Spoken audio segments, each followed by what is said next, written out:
സത്യം പറഞ്ഞാണല്ലോ, നമ്മൾ ഈ ബൈക്കിൽ എത്ര യാത്ര ചെയ്താലും മതിയാകുന്നില്ല. പ്രത്യേകിച്ച് കുറച്ച് വളവും കുന്നും കാടും മഴയും മലയും പുഴകളും ഒക്കെ കയറിപ്പോകുന്ന യാത്ര എന്ന് പറയുമ്പോൾ ഒരു ഭയങ്കര ഫീൽ തന്നെ കേട്ടോ. അത് പറഞ്ഞറിയിക്കാൻ പറ്റണില്ല. അങ്ങനെ പോയ കുറേ ചിത്രങ്ങൾ എനിക്കാണെങ്കിലുണ്ടല്ലോ, ഈ കുന്നും മലയും കുറേ പുഴകളും വളവുകളുള്ള റോഡും അങ്ങനത്തെ സ്ഥലങ്ങളിലോട്ടെങ്കിലും പോകാൻ ഭയങ്കര ഇഷ്ടം കേട്ടോ. അതൊരു പ്രത്യേക വൈബാണ്. ചെറിയ ചാറ്റൽ മഴയും കൂടെ ഉണ്ട്, പിന്നെ പറയുകയും വേണ്ട. ഇതെവിടെയെന്നറിയോ സ്ഥലം? ഇത് നമ്മുടെ ഒടുവള്ളിത്തട്ടാണ്. തളിപ്പറമ്പിൽ നിന്ന് വരുമ്പം ആലക്കോട്ട് റോട്ടിൽ പോകുമ്പോൾ ഉള്ളൊരു സ്ഥലമാണ്. സംഭവം എന്താണെന്ന് വെച്ചാൽ നമുക്ക് നല്ലൊരു വളവാണ്.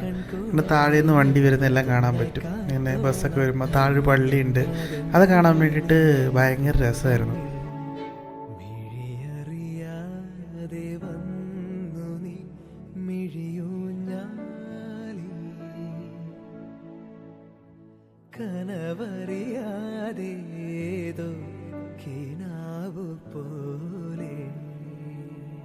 റാണിപുരം പോകാമെന്നും പറഞ്ഞിട്ട് അങ്ങനെ ഒരു മനസ്സിലൊരു പ്ലാനുമായിട്ട് ഇറങ്ങിയതാണ്. പിന്നെ തനിച്ചേ ഉണ്ടായിരുന്നുള്ളൂ. പൊതുവെ എനിക്കങ്ങനെ തനിച്ചാണെങ്കിലും ഒരു പ്രശ്നമുള്ളതല്ല. പക്ഷെ എന്താണെന്നറിയില്ല, ആദ്യമായിട്ട് എനിക്ക് തന്നെ പോയപ്പോൾ ഒരു ബോറടിച്ചു. അതുകൊണ്ട് യാത്ര പകുതിക്ക് വെച്ച് നിർത്തിയിട്ട് ഞാൻ തിരിച്ചു വരികയാണ് ചെയ്തത്. മഴയൊന്നും ഇല്ലാഞ്ഞോണ്ട് നല്ല സുഖമായിട്ട് പോകാൻ പറ്റി. പിന്നെ ഒരുപാട് വണ്ടി ഉള്ള വഴിയൊന്നുമല്ല. ഇടയ്ക്ക് കുറച്ച് KSRTCയും പ്രൈവറ്റ് ബസ്സൊക്കെ ഉണ്ട്, ലോങ് സർവീസ് ബസ്സൊക്കെ ഉണ്ട്. പിന്നെ രാത്രിയൊക്കെ ആണെങ്കിൽ ഇവിടുന്ന് കോട്ടയം, പാല, കുമളി അങ്ങനെയൊക്കെ പോകുന്ന ബസ്സുകളൊക്കെ ഉണ്ട് ഈ റൂട്ടിൽ. പിന്നെ പകലാണെങ്കിൽ വെള്ളരിക്കുണ്ട്, പാണത്തൂർ, ആലക്കോട്, ചെറുപുഴ, തളിപ്പറമ്പ്, കണ്ണൂർ, കാഞ്ഞങ്ങാട് അങ്ങനെ റൂട്ടിലേക്കൊക്കെ ഓടുന്ന ബസ്സുകളൊക്കെ ഉണ്ട്. ഒരുപാട് വണ്ടികൾ അങ്ങനെയൊന്നും പോകുന്നില്ല. ശരിക്കും ഒരു മലയോര ഹൈവേ എന്ന് പറഞ്ഞിട്ട് അറിയപ്പെടുന്ന ഒരു സ്ഥലം, അത്രയേ ഉള്ളൂ. അത് പോയി തിരിച്ചു വന്നപ്പോഴാണ് മനസ്സിലായി റാണിപുരം കൂടെ പോകാമായിരുന്നു എന്നുള്ളത്. കാരണം നല്ലതായിരുന്നു ആ സ്ഥലം. റാണിപുരമൊക്കെ എക്സ്പീരിയൻസ് ചെയ്യേണ്ടതാണ്. ഞാൻ പോയിട്ടുണ്ട് എന്നാൽ തന്നെ. പിന്നെ ഈ മഴക്കാലം വരുമ്പോൾ ഉണ്ടല്ലോ, ഈ ചെറിയ തോടുകളൊക്കെ ഇങ്ങനെ ഒഴുകിയിട്ടേ, പിന്നെ ചിലതൊക്കെയാണ് ചില പറമ്പിൽ കൂടെയൊക്കെ കയറിയിട്ടാണ് ഒഴുകുക, വെള്ളം അധികമായിട്ട്. അത് കാണാൻ ഒരു രസം തന്നെയാണ്. പിന്നെന്താണെന്ന് വെച്ചാൽ റാണിപുരത്ത് നിന്ന് കുറച്ച് ദൂരം കൂടെ പോയി കഴിഞ്ഞാൽ ബോർഡർ എത്തിയില്ലേ, പാണത്തൂർ ബോർഡർ എത്തി, കേരള കർണാടക ബോർഡർ എത്തി. അപ്പോൾ അവിടെ നിന്ന് വീതി കുറഞ്ഞ വഴിയാണ്. അതിലെ കുറേ ദൂരം പോയി കഴിയുമ്പം തലക്കാവേരി എത്തും. തലക്കാവേരിയിലല്ലേ കാവേരി നദി സ്റ്റാർട്ട് ചെയ്യുന്നത്. ചെറിയൊരു അരുവി സ്റ്റാർട്ട് ചെയ്തിട്ട് പിന്നെ ഒരു 3-4 കിലോമീറ്ററൊക്കെ താഴോട്ടിറങ്ങുമ്പോഴേക്കും ആ ബ്രഹ്മഗിരി മലനിരയുടെ മേലെയാണത്. പിന്നെ കുറച്ച് താഴോട്ടെത്തുമ്പോഴേക്കും പിന്നെ അത് അത്യാവശ്യം ഒരു തോട് പോലെയായി. കുറച്ചും കൂടി എത്തുമ്പോഴേക്കും വലിയ പുഴയായി. പിന്നെ അവിടുന്ന് നിസർഗ ഡാമായി. അത് വന്ന് പിന്നെ നമ്മുടെ കാവേരി നദിയായിട്ട് പിന്നെ പോകുന്നത് അറിയോ, ഇവിടെയാണ് KRSL വൃന്ദാവൻ ഗാർഡൻ്റെ ഡാം, വലിയ ഡാം, അവിടെ എത്തും. പിന്നെ അവിടുന്ന് വീണ്ടും തിരിഞ്ഞ് അങ്ങനെ താഴോട്ട് ഒഴുകിയിട്ട് ത്രിവേണി സംഗമമൊക്കെ കഴിഞ്ഞ് ശിവനസമുദ്രം, അവിടെ 2 വലിയ വാട്ടർഫോൾസൊക്കെ ഉണ്ട്. പിന്നെ അത് നേരെ പോയിട്ട് ഇവിടെ എത്തും, ഹൊഗ്നേക്കൽ വാട്ടർഫോൾസ്. ഹൊഗ്നേക്കലും കഴിഞ്ഞിട്ട് പിന്നെ വീണ്ടും താഴോട്ട് പോയിട്ട് അങ്ങനെ ചെന്നൈയുടെ ഭാഗത്ത് എവിടെയാണ് ചെന്നിട്ട് ഈ സാധനം പിന്നെ അവസാനിക്കുന്നത്. ഒരു ഭയങ്കര എക്സ്പീരിയൻസ് ആയിരിക്കും അത്. കുറേ ആളുകളൊക്കെ അതിൽ പോയിട്ടൊക്കെ ഉണ്ട്. ഇതൊക്കെ നമുക്ക് ട്രൈ ചെയ്യാവുന്ന റൂട്ടുകളാണ്.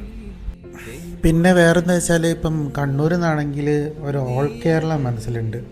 അപ്പോൾ അത് പ്ലാൻ ഇങ്ങനെയാണ്: ഇവിടെ നേരെ മാനന്തവാടി കൂടി വയനാട് കുറച്ച് ഭാഗങ്ങളൊക്കെ എക്സ്പ്ലോർ ചെയ്തിട്ട് അവിടുന്ന് താമരശ്ശേരി ചുരം വഴിയിട്ട് മുക്കം താമരശ്ശേരി വന്ന് അവിടുന്ന് ഒന്ന് നിലമ്പൂരൊക്കെ ഒന്ന് പോകണം. നിലമ്പൂരൊക്കെ പോയിട്ട് പിന്നെ തിരിച്ച് നേരെ നമ്മുടെ പാലക്കാട് റൂട്ടിൽ പോയി പാലക്കാടിൻ്റെ കുറേ ഭാഗങ്ങളൊക്കെ കാണണം. കഞ്ചിക്കോട്, കൊല്ലങ്കോട്, മുതലമട അങ്ങനെയുള്ള സ്ഥലങ്ങളൊക്കെ കാണണം. എന്നിട്ട് അവിടുന്ന് നമുക്ക് വേണമെങ്കിൽ കുതിരാൻ ടണലിൽ കൂടെയൊക്കെ വന്ന് തൃശ്ശൂർ വന്ന് തൃശ്ശൂരിൻ്റെ കുറച്ച് ഭാഗങ്ങളൊക്കെ കണ്ടിട്ട് നമുക്ക് ഹൈവേ കൂടെ തന്നെ പോവുക. എന്നിട്ട് ചാലക്കുടി ആതിരപ്പള്ളി കയറി അവിടുന്ന് മാമലക്കണ്ടം പോകുന്ന ഏഴാറ്റുമുഖമുണ്ട്.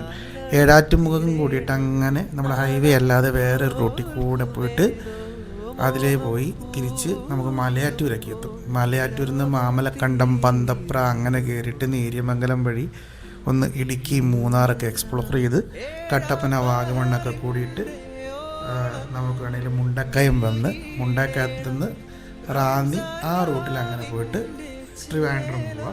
തിരിച്ച് ഹൈവേ വഴിയായിട്ട് ഹൈവേ വഴി എന്ന് പറയുമ്പോൾ നമ്മുടെ വർക്കല ബീച്ചൊക്കെ കണ്ട് ആലപ്പുഴയൊക്കെ കണ്ട് എറണാകുളം വന്ന് എറണാകുളത്ത് നിന്ന് തൃശ്ശൂർ സൈഡ് വരാതെ നേരെ കൊടുങ്ങല്ലൂർ സൈഡ് വന്ന്. അപ്പോൾ അവിടെ ഒരുപാട് സംഭവങ്ങളുണ്ട് കാണാൻ. കൊടുങ്ങല്ലൂർ വന്ന് വാടാനപ്പള്ളി സ്നേഹതീരം ബീച്ച് കണ്ട് പൊന്നാനി ബീച്ചൊക്കെ കണ്ട് ആണ് തിരിച്ച് കോഴിക്കോട് വന്ന് ഹൈവേ കൂടിയിട്ട് വടകരയും തലശ്ശേരിയും അങ്ങനെ വന്നിട്ട് കണ്ണൂർ തിരിച്ചെത്തുന്ന പോലെ അങ്ങനെ ആണ് ഒരു ഇതില്ല. പക്ഷെ ഒരു 3-4 ദിവസം എടുക്കും ഇത്രയും ദൂരമൊക്കെ കറങ്ങി വരാൻ വേണ്ടിയിട്ട്. വണ്ടി പിന്നെ ഇത്രയും 6 മാസത്തിൽ 6500 കിലോമീറ്റർ ഓടി, കുഴപ്പമൊന്നുമില്ല. 2 സർവീസ് കഴിഞ്ഞു, 4 ചെയിൻ ലൂബ് കഴിഞ്ഞു. അത് അവിടെ നിന്ന് തന്നെ ചെയ്തത്, ഡീലറിൽ നിന്ന് തന്നെ ചെയ്തത്. അത് സർവീസൊക്കെ നല്ലതാണ്. ഞാൻ റോയൽ എൻഫീൽഡിൻ്റെ തളിപ്പറമ്പെന്നാണ് ചെയ്യൽ. അപ്പം എനിക്ക് അതിൽ വേറെ സർവീസ് റിലേറ്റഡ് ആയിട്ടുള്ള ഇഷ്യൂസൊന്നുമില്ല. അവരുടെ പെരുമാറ്റവും അവരുടെ സപ്പോർട്ടൊക്കെ ഭയങ്കരമാണ്. പിന്നെ ഞാൻ ആദ്യം ഒരു ലോങ് ഡ്രൈവ് പോയിരുന്നു. ലോങ് ഡ്രൈവ് പോയപ്പം ഞാനിങ്ങനെ അവരോട് പറഞ്ഞു ഞാനിങ്ങനെ ലോങ് ഡ്രൈവ് പോകുന്നുണ്ടെന്ന് പറഞ്ഞപ്പം അവരെനിക്ക് റൂട്ടിലുള്ള സർവീസ് സെൻറ്ററിൻ്റെ നമ്പർ കാര്യങ്ങളെല്ലാം തന്നു. പ്ലസ് ഞാനിങ്ങനെ പറഞ്ഞപ്പോൾ അവരെന്നെ വിളിച്ച് അന്വേഷിച്ചു. രാത്രി ഒരു 10:30 ആയപ്പോൾ എനിക്ക് കോൾ വന്നു.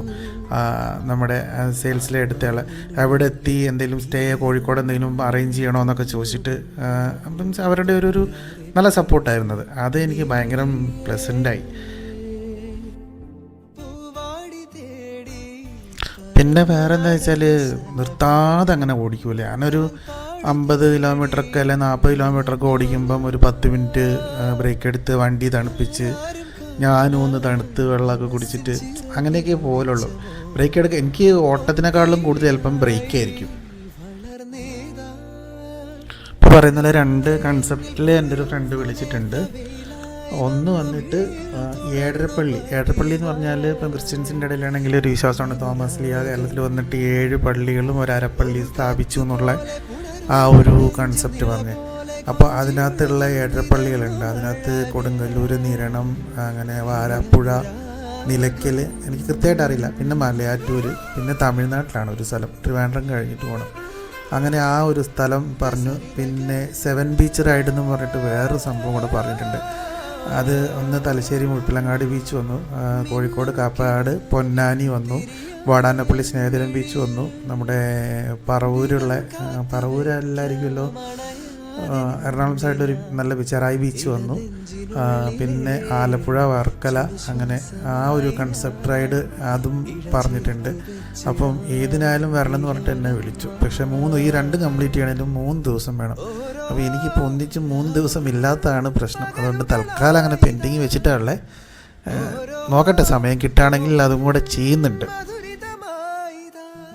പിന്നെ ആണെങ്കിൽ വിരാജ്പേട്ടയുള്ള മറ്റേ വേറൊരു ഫ്രണ്ട് വിളിച്ചത്, അത് പറഞ്ഞ് മറ്റേ റൂട്ടാണ് ജോഗ് ഫോൾസ്, അഗുംബെ, സക്ലേഷ്പൂര്, അങ്ങനെ ചിക്മംഗ്ലൂർ വരിക, എന്നിട്ട് ബേലൂര്, ഹാലേപ്പീട്, ശ്രാവൺ ബെൽഗോള, അങ്ങനെ തിരിച്ച് മൈസൂർ വന്നിട്ട് ഇങ്ങ് വരുന്ന ഒരു റൂട്ട് അതും പറഞ്ഞിട്ടുണ്ട്.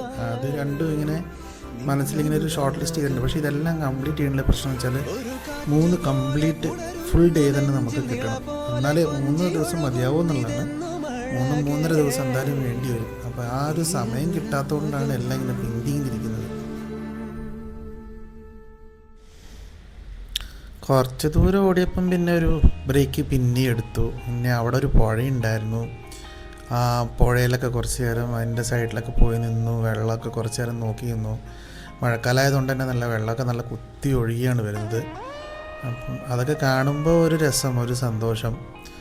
എന്നാലും പേടിയായിരുന്നു, എൻ്റെ മഴ പെയ്യുമോ എന്നുള്ള പേടിയായിരുന്നു. മഴ പെയ്താൽ കോട്ട് ഒക്കെ ഒന്നും ഉണ്ടായില്ല. അപ്പം നനഞ്ഞ് കൊളാകുമോ എന്നുള്ള പേടിയൊക്കെ കൊണ്ടാണ് നിന്നത്. പിന്നെ ഇപ്പം മറ്റേ 150 രൂപയുടെ പ്ലാസ്റ്റിക് ബോട്ടിലുണ്ടേ, അതുകൊണ്ട് പിന്നെ പ്രശ്നമില്ല. അന്ന് നമുക്ക് അത്രേ പൈസയും വരുന്നുള്ളൂ. പിന്നെ നനയുമില്ല, ബാഗൊക്കെ ആണെങ്കിലും നനയൊന്നുമില്ല. അതുകൊണ്ട് പിന്നെ ആ ഒരു ധൈര്യത്തിൽ അങ്ങ് പോയി. അന്ന് ക്യാമറ നമുക്ക് ഫോൺ വഴി ഓപ്പറേറ്റ് ചെയ്യാൻ പറ്റും. ഇതൊരു ആപ്പ് സ്കാൻ ചെയ്താൽ മതി. എന്നിട്ട് അത് ഫോണിൽ വെച്ച് കഴിഞ്ഞാൽ നമുക്ക് ക്യാമറയുടെ സ്വിച്ച് തൊടേണ്ട ആവശ്യമില്ല. പിന്നെ ഇതിനകത്ത് ടൈമറൊക്കെ സെറ്റ് ചെയ്യാം. Continuous recording 1 minute, 2 minute, 30 second, അങ്ങനെയൊക്കെ കുറേ ടൈം കാര്യങ്ങളൊക്കെ സെറ്റ് ചെയ്യാൻ വേണ്ടി പറ്റും. ഞാൻ നേരത്തെ പറഞ്ഞ ആ പുഴ അതാണ്, നല്ല വെള്ളമാണ് അവിടെ. പിന്നെ ബാറ്ററിയുടെ ടൈം നോക്കി ഞാൻ എത്ര നേരം കണ്ടിന്യൂസ് റെക്കോർഡിങ് കിട്ടുന്നുള്ളത്. അരമണിക്കൂർ അല്ലെങ്കിൽ 45 മിനിറ്റ്സ് വരെയൊക്കെ നമുക്ക് ബാറ്ററി നിൽക്കുന്നുണ്ട്, കുഴപ്പമില്ലാതെ നിൽക്കുന്നുണ്ട്. 3 ബാറ്ററി ഉണ്ട്. അതുകൊണ്ട് പിന്നെ കുഴപ്പമില്ല. നമുക്ക് അത്യാവശ്യം ഒരു ലോങ് പോവുകയാണെങ്കിലും പിന്നെ ഇതിൻ്റെ ചാർജറിൽ കുത്തിയിട്ട് നമുക്ക് സോക്കറ്റ് വെച്ചിട്ട് വണ്ടിയിൽ നിന്നാലും ചാർജ് ചെയ്യാമല്ലോ. അതുകൊണ്ട് അങ്ങനെ ബുദ്ധിമുട്ട് വരുന്നില്ല. പിന്നെ 2 മെമ്മറി കാർഡ് എപ്പോഴും വെക്കുക. അങ്ങനെ വെച്ച് കഴിഞ്ഞാൽ നമുക്ക് അത്യാവശ്യം ഫുട്ടേജ് കാര്യങ്ങളൊക്കെ കിട്ടും. പിന്നെ അത് ഡയറക്റ്റ് എടുത്തിട്ട് ഫോണിലോട്ട് ഇട്ടിട്ട് ഫോണിൽ തന്നെയാണ് എഡിറ്റിങ് പരിപാടികളൊക്കെ. ഒന്ന് ഇൻഷോട്ടോ അല്ലെ VN അങ്ങനെ ഏതെങ്കിലും ഒരു ആപ്പ് വെച്ചിട്ട് എഡിറ്റ് ചെയ്തിട്ട് ഡയറക്റ്റ് അങ്ങോട്ട് അപ്ലോഡ് ചെയ്യും. വേറെ പരിപാടികളൊന്നുമില്ല, സിസ്റ്റം ത്രൂ ഒന്നും പോകുന്നൊന്നുമില്ല. പുറത്ത് നമ്മൾ വിഷ്വൽസിൽ കാണുന്ന കാര്യങ്ങളായിട്ട് ഒരു ബന്ധമില്ലാത്ത കാര്യങ്ങളാണ് ഞാൻ പറയുന്നത്. ആക്ച്വലി ഞാനങ്ങനെ മനഃപൂർവ്വം ചെയ്തതാണ്. എപ്പോഴെന്നുണ്ടെങ്കിൽ നമ്മൾ പറയുമ്പം പോയിക്കൊണ്ടിരിക്കുന്ന സ്ഥലം ഇതാണ്, ഇവിടെ ഇന്നതാണുള്ളത്, അവിടെ വേറെ എന്തൊക്കെയോ കാര്യങ്ങളുണ്ട് എന്നൊക്കെ പറയുന്നത് മാറ്റിയിട്ട് ഒരു വെറൈറ്റി ഇരിക്കട്ടെ എന്ന് ഞാനും ഓർത്തുകൊണ്ട് ഒരു ബന്ധമില്ലാത്ത കാര്യങ്ങളും പറയാൻ ഓർത്തു. അപ്പം ആദ്യം തല പറഞ്ഞിട്ടുണ്ട്, പിന്നെ വാല് പറയുന്ന അവസ്ഥയിലോട്ടാണ് പോയിക്കൊണ്ടിരിക്കുന്നത്.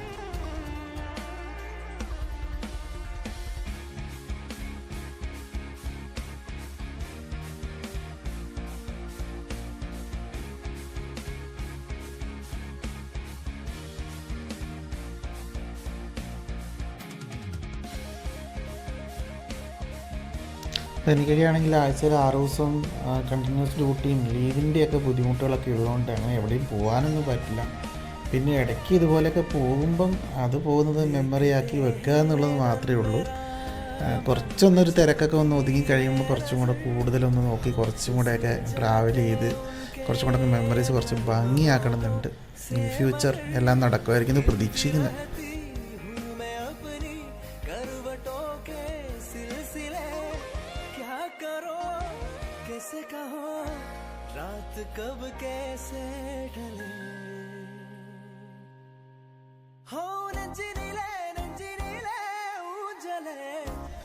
പുതിയ സംഭവങ്ങളൊക്കെ ആയിട്ട് ഇനി ഇറങ്ങാം, പതുക്കെ ഇറങ്ങാം. ഏതായാലും തിരക്കുകൾക്കിടയിൽ ഇങ്ങനെയെങ്കിലൊക്കെ ചെയ്യാൻ പറ്റുന്നുണ്ടല്ലോ. അതുകൊണ്ട് ഇഷ്ടമുള്ള കാര്യങ്ങളൊക്കെ നമ്മൾ ഇഷ്ടത്തോടു കൂടി ചെയ്യുമ്പോൾ എന്തെങ്കിലുമൊക്കെ ഒരു സന്തോഷം കിട്ടുന്നുള്ള ആ ഒരു വൈബിലങ്ങ് പോട്ടെ എന്ന് ഞാൻ ഓർത്തു. അപ്പം ഇനി അടുത്ത് ഇറങ്ങണം, കുറച്ചും കൂടെ ഒരു ലോങ് പോകണം. ഇതൊക്കെ ചെറിയ ഷോർട്ട് റൂട്ടുകളാണ്. ഒരു 40 അല്ല 50 കിലോമീറ്ററിനുള്ളിൽ പോകുന്ന ആ ഒരു ട്രെൻഡ് വിട്ടിട്ട് ഒരു 200-300 കിലോമീറ്ററിലും കണ്ടിന്യൂസ് വൺ സൈഡ് യാത്രകളുള്ളിടത്തോട്ട് പോകണം. അപ്പം അതുമായിട്ട് നമുക്ക് കാത്തിരിക്കാം, കാണാം.